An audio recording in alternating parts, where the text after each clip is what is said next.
Hi, my name is Dan Paulson, and I'm in a video series where I am doing my interpretation of Jesus' teachings in this video, and some comparisons between Jesus, Lao Tzu, and the Buddha. And I'm not going to do a lot of setup on this one. I continue to do that over and over again. It's incredibly important to have that in place, but I've done it in previous videos. I'm going to post a link to the introduction to this series. And if you don't want to go through all of that, at least go to the video previous to this one where I did set it up in the beginning of that video as I started working on Jesus. The first thing I want to do is jump back to a couple of verses that were just covered in the last video.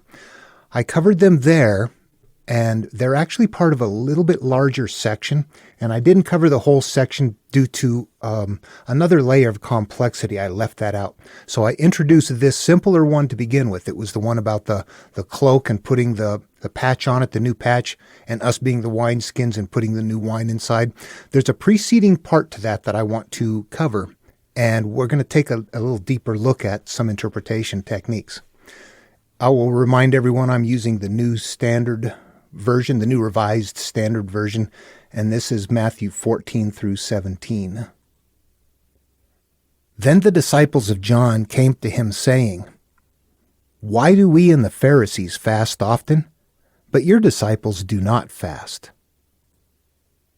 And Jesus said to them, "The wedding guests cannot mourn as long as the bridegroom is with them, can they? The days will come when the bridegroom is taken away from them, and then they will fast. No one sews a piece of un-shrunk cloth on an old cloak, for the patch pulls away from the cloak, and a worse tear is made. Neither is new wine put into old wineskins, otherwise the skins will burst, and the wine is spilled, and the skins are destroyed. But new wine is put into fresh wineskins, and so both are preserved." Okay, there's a number of things nested in here, and at various times I'll be zeroing in for details, and other times pulling back for a larger overview. And first of all, I want to combine these two. If you look at them, the first thing I notice is when the disciples of John came to him saying, "Why do we and the Pharisees fast often, but your disciples do not fast?" And Jesus said to them, "The wedding guests cannot..." And you, wait a minute. The wedding guests, what are you talking about? He was asking about fasting. So right there, pay attention to that. Set that off to the side right now. We'll get back to it. Okay, back to the first verse, then let's detail it a bit. When the disciples of John came to him, who are the disciples of John? That's one of the elements we need. We and the Pharisees. So it's both the disciples of John and the Pharisees together. They fast often. What does that mean? So this isn't standalone, and I hope that you understand enough of the Bible to see all the different correlations. I'm not going to go make all of them. I'll just bring in kind of things that we should all know. John was the old way. John was baptizing people in water. He was baptizing them in flesh before Jesus came, who was then going to be baptizing them in spirit. So what we have is this transition here from the physical world to the spiritual world that's happening in this teaching right here. We've got John saying that. Why do we have Pharisees involved there? A Christian idea that I'm familiar with, and I'm not sure about all Christians, but I get this idea that Pharisees are just these bad, nasty, horrible people, and that's not what Jesus is referring to. And the Pharisees were not that.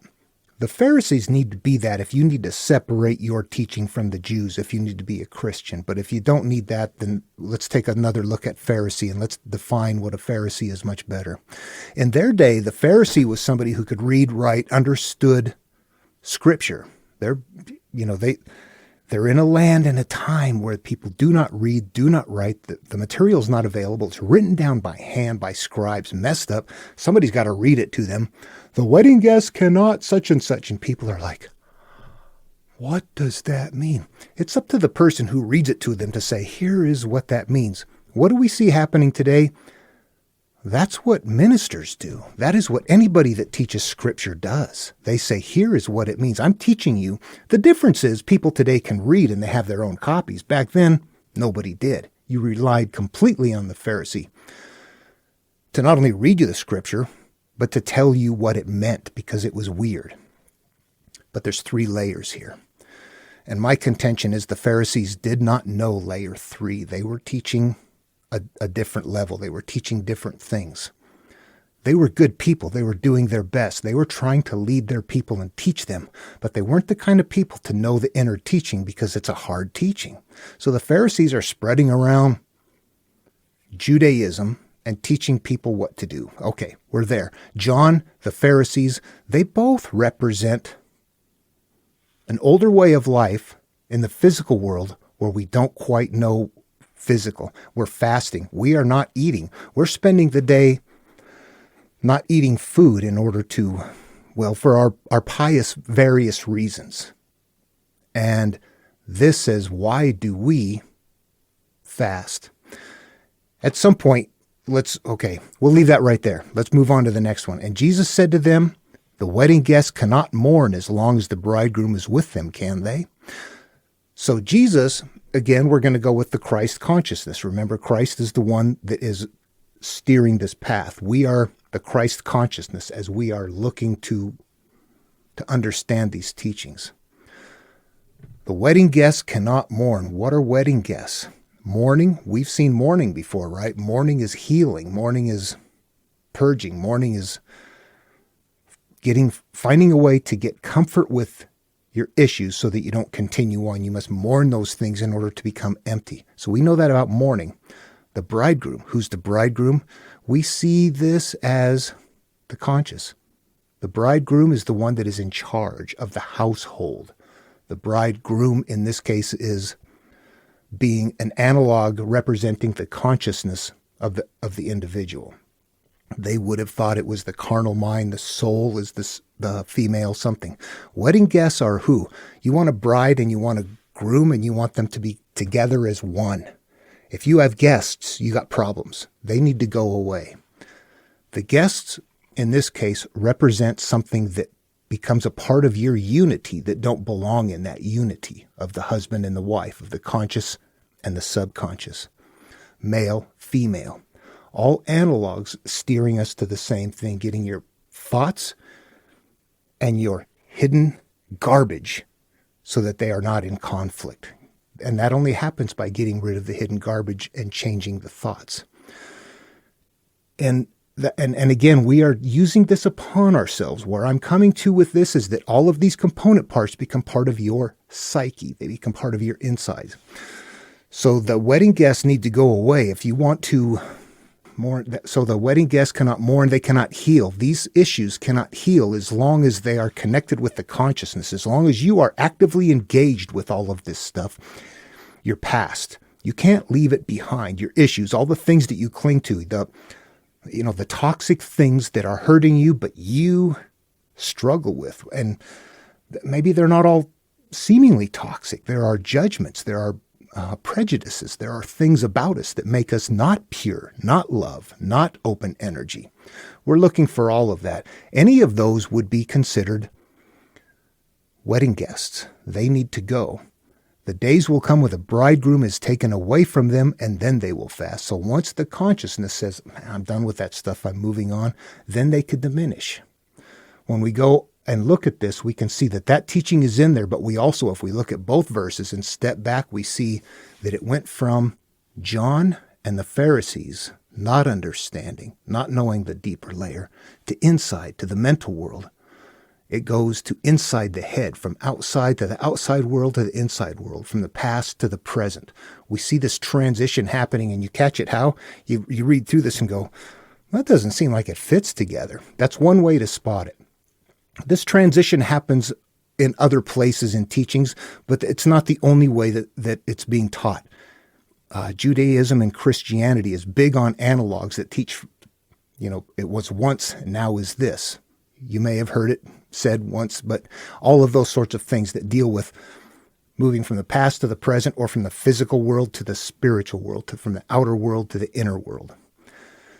And all of that is contained within here. If you step back and if you really analyze it and look at it, you see, okay, why would John and the Pharisees, what do they represent? John is the old physical life. The Pharisees are the ones that don't understand How come they don't fast? Well, fasting is a physical thing, and he's saying, okay, we're going to take it to the spiritual world. Fasting means healing, means getting away, means not feeding the things you need to leave behind. You stop feeding your wedding guests. Then it moves right into, no one sews a piece of unshrunk cloth on an old cloak, for the patch pulls away from the cloak and a worse tear is made. Okay, let's take a look at everything again. We've got the analogs there. You're sewing a piece of unshrunk cloth, old cloth. It's a patch that pulls away, worse tear. So a cloth is something we cover ourselves with, a cloak. A cloak is what we cover ourselves with. And if we have a tear in that, we want to put a patch over it so that it covers us better. If we take it to the spiritual inside again, if we're trying to do this, we make it about our psyche. We are covering ourselves. We cover our shame, pain, hurt. We cover our nakedness with, they're not garments. The garments are metaphors for walls, shame, hurt, anger, things that we lash out against. Maybe somebody's getting close to something that's going to trigger you.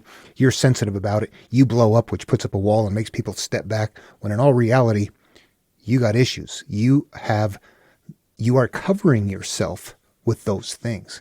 And if you decide at some point on this path that you're going to move ahead and just leave everything in place in the past, this is what happens. And I've also mentioned that we are the cloak. I think we can look at it in all ways. What the teaching really here boils down to is that in order to move on in life, to have a new life, you must make sure that your past life is put to rest. You can't drag all of that demons and all of the things with you into your new life. They don't fit. They don't belong. And then we had, neither is new wine put into old wineskins, otherwise the skins will burst and the wine is spilled and the skins are destroyed. So we look at that as the same thing. They're teaching the same lesson. We're changing the analogs. We are now, because we bring it inside, we now become the wineskin. The wine is something that enhances the way you feel. You're looking for new wine, a new way to feel. Put in yourself. And if you try to put new wine, new feeling into your old self, the skins will burst and the wine is spilled. You see what's emerging here is if you go through this and treat it as if it is a part of your inner life and you live it through, it'll teach you the same thing, that it ruins your life. You can't do that. But new wine is put into fresh wineskins, and so both are preserved. So in the end, we've got a number of things going on in this group of verses. It's a bigger chunk going on.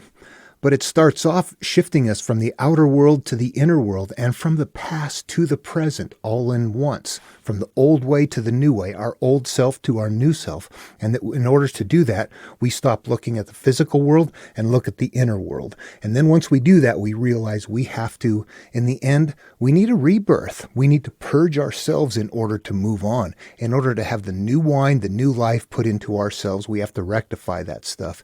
You're going to find that these teachings are boringly about healing, forgiving, letting that go, turning it loose. It'll flow better in life, the Tao, the glory of God, etc., etc., etc. Over and over and over again in all the possible analogs that they had in their day. That is what is going to emerge. What we see here then is in this big chunk is a bigger inner teaching. I'm going to show you something real quick here. I want to bring in something that represents a bit of a parallel here. This comes from the Gospel of Thomas. And as I said in the very beginning of the series, that I consider the Gospel of Thomas, after decoding it with this process, as a exactly viable source of the same teaching. It decodes to teach the same thing in different analogs again. It's expressed a bit differently. It's spread all over a population. It is multi-source and multi-audience. Verse 37, his disciples said, "When will you become revealed to us, and when shall we see you?" Jesus said, "When you disrobe without being ashamed, and take up your garments and place them under your feet like little children, and tread on them, then you will see the Son of the Living One, and you will not be afraid." Disrobing, we have to decode that, right? This does not mean literal. Taking off your clothes and putting them under your feet. Standing naked with no shame. What does that get you in the physical world? It can't be used that way. Disrobing means taking off the things that cover you. Standing naked before people is not okay in the physical world, but in the spiritual world, it's exactly right. I got no shame. What do you got on me? Nothing. Nothing I've done hurts me anymore. I put it to rest. I'm healed. I'm okay. It's not about having no fear. It's about having no reason to be afraid. I kind of look at that as a Jesus work, though, and I know I've heard from Christians before, that's not authorized. The church fathers do not approve that. And yeah, I'm that person that says, I don't care nobody approves my material. I'll take what's there, read it and study for myself. Don't let people tell you what to believe and what works and what doesn't work. They're just going with their own belief. They can't reconcile verses like this when it comes to a literal translation. You can't give this to the public and say this is a part of our religion. Things like that need to be left out, but they still contain the teaching. They just are in a shell. They're packaged in a way that it doesn't fit with Christianity, but it still fits with the inner religious path. I'm going to move ahead now to another example here. I'm going to jump over to the Tao Te Ching for a second. In verse 46, when the Tao is present in the universe, the horses haul manure. When the Tao is absent from the universe, war horses are bred outside the city. There is no greater sin than desire, no greater curse than discontent, no greater misfortune than wanting something for oneself. Therefore, he who knows enough is enough will always have enough. Okay, the reason I popped this one up was to show that style again. This appears in the Tao Te Ching, what we just spotted, something in those Jesus verses where it went from, why do our disciples fast, but your disciples don't fast? And then he began responding by the bridegroom responses and the bride guests or the wedding guests. In this case, what we saw here was going from war horses hauling manure and suddenly jumping to no greater sin than desire. If we look at the first verse and interpret it and try to make it about the world, the Tao is the flow, that's the way, it is present, it is all good. When everything is fine, the horses are hauling manure. The manure would presumably be for your garden to enrich life, to enrich the things that are happening. But when that is absent, war horses are bred outside the city. We got problems. We got conflict going on, don't we? Then right away it jumps into there's no greater sin than desire, no greater curse than discontent. Where did it go from war horses and manure in the garden to sin than desire? The same thing happened here. We transitioned from outside to inside. It went from the outer world to the inner world. I'm not going to spend time decoding this. I've already done that. But these are the examples that you can see sometime. You read a chunk of verse and think, that doesn't seem like it flows very well. It goes from one weird thing to another weird thing. Watch that. I think that I spot those here and there. They always seem to show that same thing. If you read the first one, it's like a physical outer looking thing. And the next one has to do with inner looking. That is there. Sometimes I think they're smooth and you wouldn't detect them. That depending on the analogs that they use, it might flow so well that you wouldn't catch it. Sometimes they seem a little jumbled like this and they seem kind of clunky. And it almost, it'll get your attention, whether it was intended to or not. And by that, I mean whether it was intended to be clunky to get your attention. The verse is obviously intended to take you from the outer to the inner or from the past to the new. Somehow that transition is happening from the past to the future. At the same time it's doing that, each one of the verses is teaching a lesson. So there's an individual lesson, and then there's a larger lesson contained in a larger group at times. That's just one style. I'll keep going through different verses here in different ways, bouncing around to different things, just to continue to maintain familiarity. It's a process that's a learned process, and once you're on board with it, it goes. I'm going to go with Mark 21 through 23. This is a lamp under a bushel basket. He said to them, Is a lamp brought in to be put under a bushel basket or under the bed, and not on the lampstand? For there is nothing hidden except to be disclosed, nor is anything secret except to come to light. Let anyone with ears to hear listen. Okay, that last one there, let anyone with ears to hear listen. That's just periodically that pops up. It doesn't mean anything except it's a periodic reminder right there to pay attention, figure this out. It's kind of his way once in a while of saying, get this. Back to the verse. Is a lamp brought in to be put under a bushel basket or under the bed, and not on a lampstand? What we're looking at is illumination, a light, something to be brought out into the light or hidden away, something illuminated or something hidden. Okay, we get that idea. And we're looking inside. Remember, we're not looking in the room under the bed for the, the ghost and all that kind of stuff. We're looking up in here into our dark recesses of our mind. For there is nothing hidden except to be disclosed, nor is anything secret except to come to light. Now, we can hold secrets. We can probably do things like that. This is really kind of inferring or referring to things that we have put away inside of us continue to surface. They come up. They come to the light. They are disclosed. If you try to hide it away, it surfaces. We see this when we see the people screaming and yelling about, you gays, this and not. What are you looking at right there? You're looking at somebody who has an incredible amount of, somebody has a strong wall up. And what is behind that wall? I can't say, but they are beating people with that wall. Nothing else, just that. What does that tell you? What is hidden? Is it hidden, or is it coming to the light? Are we known by our fruits? I doth think you protest too much. That's what this is. As we fight and scream and yell against things that we don't like, or as stuff comes up, or as we get triggered, those are the things inside of us. And what we need to do is illuminate them. We need to not deny them. We need to look at them. We need to bring them into the light. Healing begins as we do that. When we deny them, we can't heal. They stay monsters.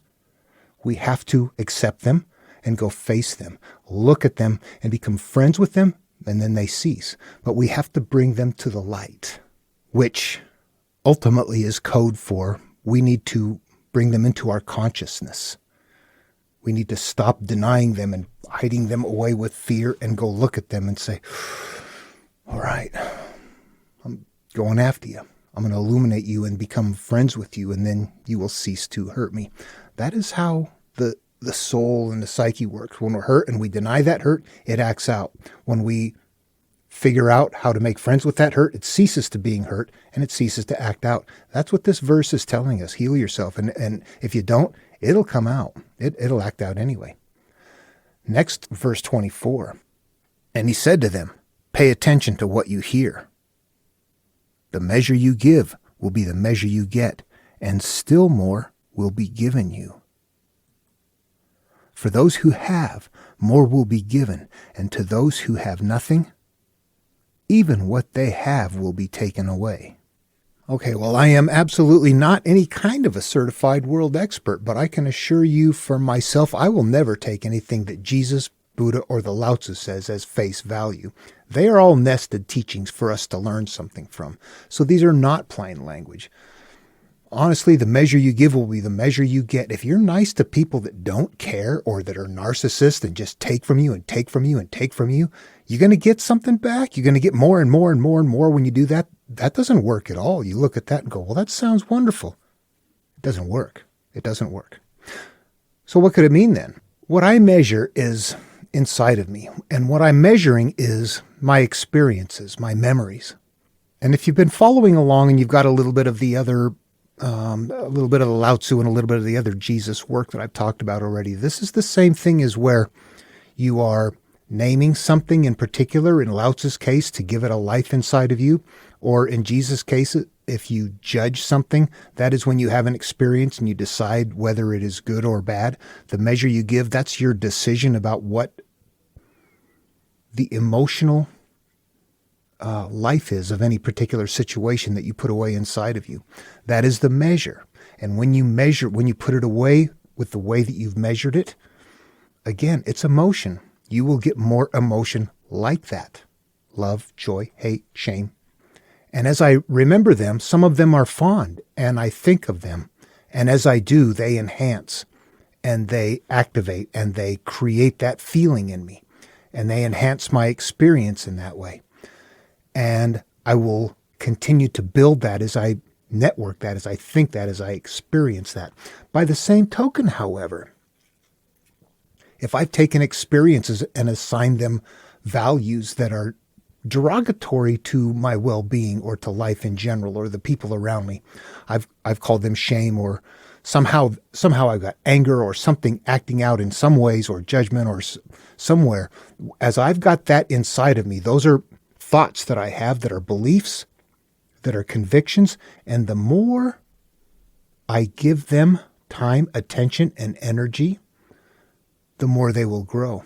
This goes back to that secret thing, isn't it, where I said, yeah, don't listen to them, where they said just ignore it. There's a part that you do let things go. You have to let things go and ease off, but you're doing that by engaging with them. You're not just turning away from them and ignoring them. You're going and looking at them. You're making friends with them. You're looking at them on all sides until they cease to affect you in a derogatory way.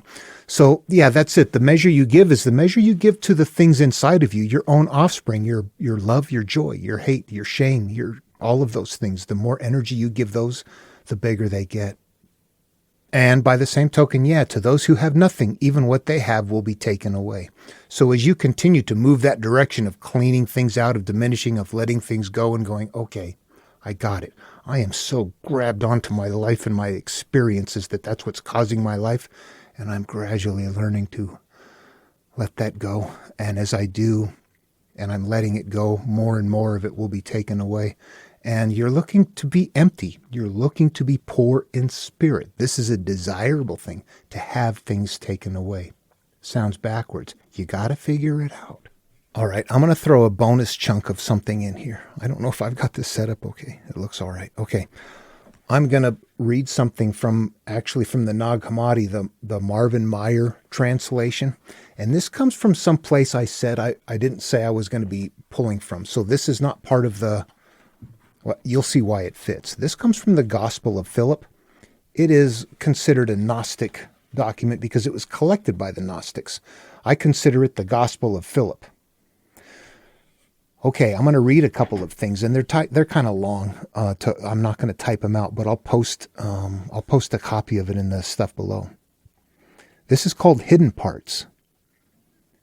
As long as their insides are hidden, most things in the world are alive and well. If their insides are exposed, they die, as is clear by the example of the visible part of a person.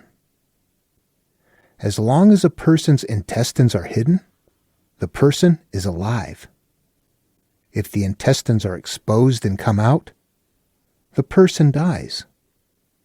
Likewise, while its root is hidden, a tree sprouts and grows. If its root is exposed, the tree withers. Okay, right there what we have is this description of how the human, or bodies, things that are in the physical world, or some physical things exist as long as their insides are put away, as long as they're not exposed. But when things become exposed, they die. They cannot live. This thing cannot live with it being exposed, with its insides exposed. And then it goes on to make the parallel with a tree as well. The tree is the same way. As long as it grows and you chop it down, it keeps growing back until you pull it out by the root. When the root is exposed, then it withers and goes away. So it is with all things produced in the world, not only the visible, but also the hidden. As long as the root of evil is hidden, it is strong.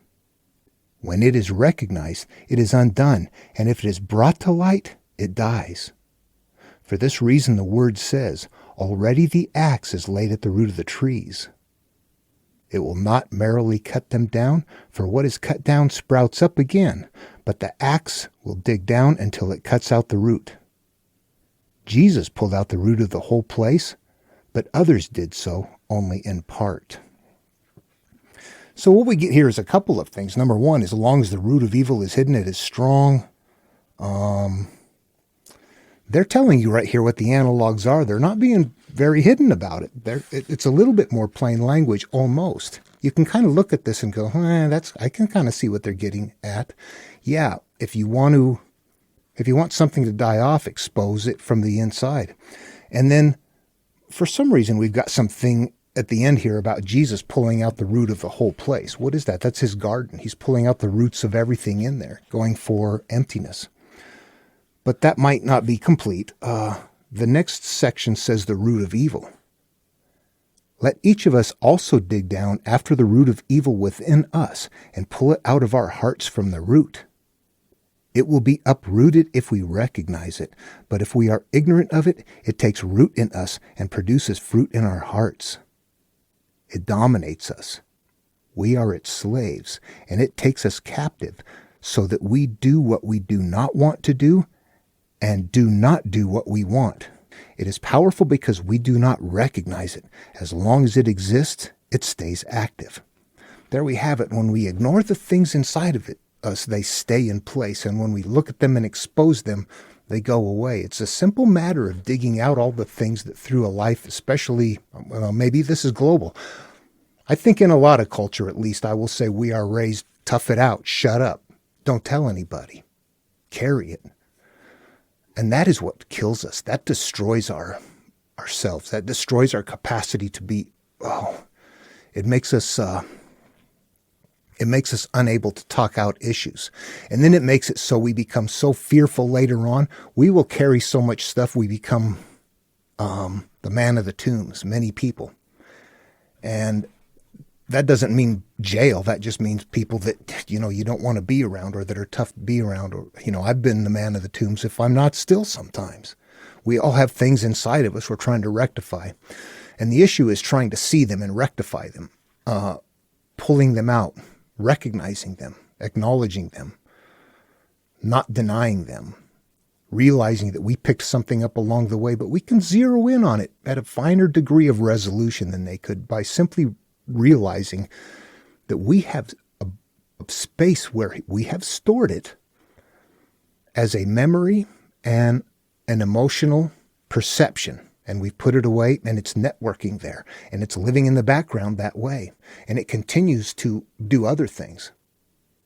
I'll tell you, when Jesus says going after the cornerstone to destroy the temple, to rebuild it, that's the cornerstone, the temple that needs to be rebuilt, the bad temple that is inside of you that needs to be rebuilt. You just go to the cornerstone, go to the point of origin, not all the recent things, and work on that. If you go to the point of origin and take care of the worst thing, everything else grows off of that. It's a support mechanism. It starts taking that out. I can say that is an experiential trip, though. That is something that is a personal thing. It's not supernatural. It's real. You can interact with this to change your life. If you use it that way, you can use it other ways. I just don't like to see people use it to hurt others. I don't think it was ever intended for that. That problem came in somewhere else. That wasn't Jesus. Okay, I'm going to start wrapping this up, but I'm going to do one more verse here. This is Matthew, we have 18:21. Then Peter came and said to him, Lord, if another member of the church sins against me, how often should I forgive? As many as 7 times? Jesus said to him, not 7 times, but I tell you, 77 times. Numbers are another layer. 3, 7, 12, 40. Probably several thousand times in the Bible those numbers appear. I don't even go look at that layer. There's a lot in this case, though. Those numbers mean something differently. But this is being asked, imagine this. Somebody is just all the time being a problem to you. Do you always forgive them, or do you say, wow, enough is enough? But if it's somebody inside of you, and this is your church, and the brother that you have is somebody you were raised with, that that brother that you have that tells you you're worthless, or that you are stupid, or you're a piece of crap, or something else, that you're angry, that your first response is accusation, that one that you keep working on and go, I don't want it to be there anymore. It's going to be there. It was part of our childhood networking. You have to forgive that over and over and over, but you have to recognize that it's happening and realize where it comes from and accept it. The more you accept that and understand it and see it, the more it diminishes. But those ones are tough. So when you have something that continually acts out inside of you, which I have, I do. And I have to, how it's gotten the best, my most significant improvement with it has come about by acknowledging it, looking at it, understanding, okay, yeah, that's how I was born. I see, I was wired that way. That's my automatic go-to. Keep thinking about it, keep catching it, catch it faster, work on it quicker. Forgive yourself, but go easy on yourself. You can't keep looking at yourself and going, damn it, God, I can't get this. That's not the way to do it. You're being hard. You have to go, oh, I see you.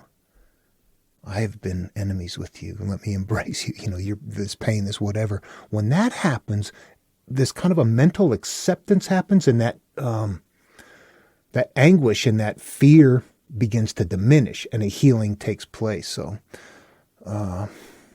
anyway, I just wanted to throw that out. The verses decode, but when you decode them, they're not telling a fairy story. They're teaching a path to healing, to enlightenment, to the kingdom of heaven within. Anyway, okay, I'm going to bring this video to a close. I hope you enjoyed it. I did. I always get something out of it. When you go through this, you learn more. It makes you think about it, and then you see stuff and you have ideas. I can go back to early videos and hear my interpretations and think, boy, that was pretty shallow. I realize I continue to figure it out and grow as I go along. And that's the way it works for everything, though, isn't it? You learn whatever you practice at, you get better at. Anyway, it's fun. I hope you enjoyed it. Love one another, and I'll see you in the next video.